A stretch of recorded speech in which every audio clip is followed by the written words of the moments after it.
Moi qui avais peur de ne pas voir grandir mes enfants, j'en suis à dorloter mes arrière-petits-enfants qu'au lieu que je vous dise de plus. Je m'appelle Rose, j'ai 80 ans et j'habite pas très loin du centre, ce qui a été très pratique en son temps. Tout a commencé en 71, l'été 71. J'avais 29 ans et 2 enfants jeunes et on m'annonce tout de go que j'ai un cancer du sein. Ça a commencé par la visite chez le médecin, ça a commencé par une intervention chirurgicale où on a confirmé le pronostic et je me suis réveillée sous une séance de radiothérapie déjà et puis d'opération en opération parce qu'il y a quand même eu un premier nodule, le fameux de 71, après il y en a eu en 73, après il y en a eu en 75, 76, et la dernière opération qui était une récidive sur la cicatrice alors qu'il n'y avait plus de sein, c'était en 78. À l'époque, les radiothérapies, c'était en arrose, hein. C'était très généreux. J'étais fatiguée, épuisée. Je redoutais les examens de scintigraphie et tout ça qui se passait dans les sous-sols. Ça me générait une angoisse pas possible. C'était sombre, c'était une ambiance, puis le fait de partir passer un examen et d'attendre le résultat, c'est assez terrifiant parce que quand on a été une fois, 2 fois, 3 fois, on a l'impression que ça ne va jamais s'arrêter. On faisait ce qu'on pouvait pour pas trop traumatiser les enfants. Et puis on vivait de rendez-vous en rendez-vous, tous les mois, tous les 3 mois. Après c'était tous les 6 mois. Je vous dis pas les 15 jours avant le rendez-vous, c'était dantesque comme crise d'angoisse. Et puis, ça a été tout doucement. On n'arrive pas à oublier parce qu'on vit avec cette histoire en permanence. Et puis petit à petit, la vie reprend ses droits. Tous ces soins m'avaient provoqué des hémorragies utérines, donc hystérectomie. Et heureusement, j'ai eu affaire à une équipe extraordinaire. Le professeur Maillère, sa secrétaire, le docteur Clavel. C'est fou quand vous êtes dans des situations pareilles, ce qu'un sourire, une réflexion peuvent être importants. C'est incroyable. Je dois rendre au professeur Maillère et à son équipe, je les ai persécutés jusqu'au bout. Même je sais qu'il était en vacances dans le midi. Qu'est-ce que j'ai fait? Je lui ai demandé si je ne pouvais pas le voir, si j'avais une angoisse pendant les vacances, ce qu'il m'a autorisé à faire. Il a même compté les virages qu'il y avait entre lui et chez nous pour aller lui rendre visite. Je crois que 2 personnes comme ça, je ne sais pas s'il y en a d'autres. Le centre, pour moi, au lieu de quelque chose d'angoissant, est quelque chose de réconfortant. On a l'impression d'avoir affaire à une grande famille. Et je crois que c'était aussi important que le traitement. Par moments, le chauffage marchait plus ou moins bien, il fallait se couvrir, mettre les robes de chambre sur le lit parce qu'on n'avait pas chaud. Ou manger une soupe de vermicelle, puis après un plat de pâtes le soir. On mangeait le dessert avec la fourchette parce que toutes les petites cuillères avaient disparu. Je ne sais pas où elles passaient, mais il n'y en avait plus. Et c'est vrai qu'on ne pouvait pas compter sur la nourriture, sur les repas pour se refaire une santé. Hein. On râlait, on se plaignait, mais l'ambiance était tellement familiale, tellement chaleureuse que ça passait. Je me souviens par exemple, mais ça c'est autre chose, c'était le énième séjour, et puis je passe un interne dans la chambre qui me dit vous pouvez partir en week-end, ça va, vous partez en week-end, c'est bon.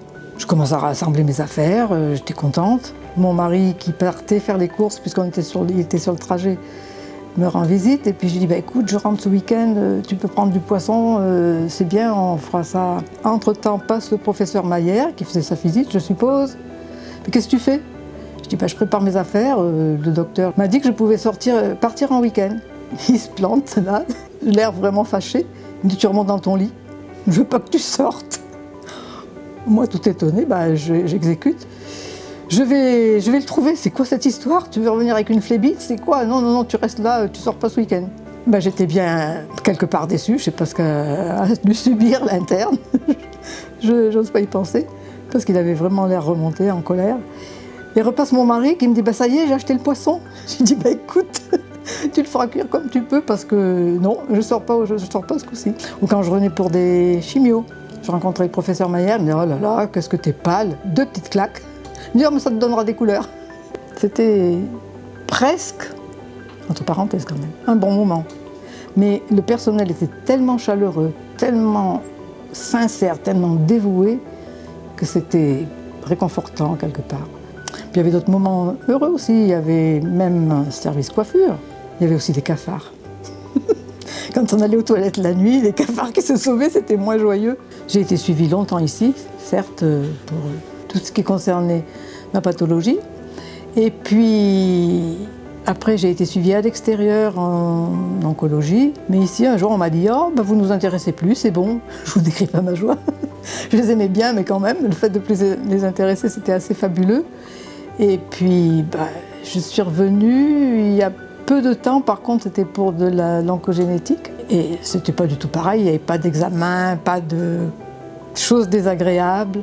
Non, c'était très bien et je suis contente d'y revenir sous cet aspect-là. C'est assez merveilleux pour moi. Je vous assure que le jour où on vous dit « vous ne nous intéressez plus », vous avez envie d'embrasser tout le monde. J'en souhaite autant à tout le monde. Mais c'est moi qui pensais que ça n'arriverait jamais. Eh bien, ça arrive. Il faut toujours y croire.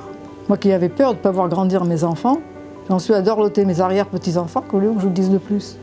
Ce qui est maintenant étonnant, c'est de voir les progrès, tout est plus clair, plus fleuri, plus convivial. Je crois que beaucoup d'efforts ont été faits de ce côté-là au centre. Et puis c'était tout petit. Maintenant, moi je me perds, ça me paraît immense. Beaucoup de choses ont changé, mais je crois que je le reconnaîtrai toujours. Il reste un noyau, on va dire le noyau dur peut-être en bas, qui n'a pas changé, pas vraiment changé, tout en étant beaucoup amélioré. La qualité des soins, il y a une évolution fabuleuse. Quand j'ai été opérée la première fois, on ne m'a pas demandé mon avis. C'était tout de suite rayon sur les ovaires, donc ménopause à 30 ans, je ne vous dis pas la joie. Les bouffées de chaleur, complètement déstabilisées, complètement... Oh, c'était un vrai cauchemar. J'ai peut-être plus souffert de ça psychologiquement que de l'opération elle-même sur le sein. Vraiment, c'était très traumatisant, cette ménopause précoce. Un vrai cauchemar, surtout qu'il n'y avait aucune psychologie pour l'accompagner. Des soins très primaires. Mais ça, maintenant, je crois que c'est pris en compte, que c'est bien fait, bien soigné, les gens sont conseillés. On était vraiment livrés à nous-mêmes. Et puis le côté esthétique, la reconstruction maintenant, c'est beau, c'est bien fait.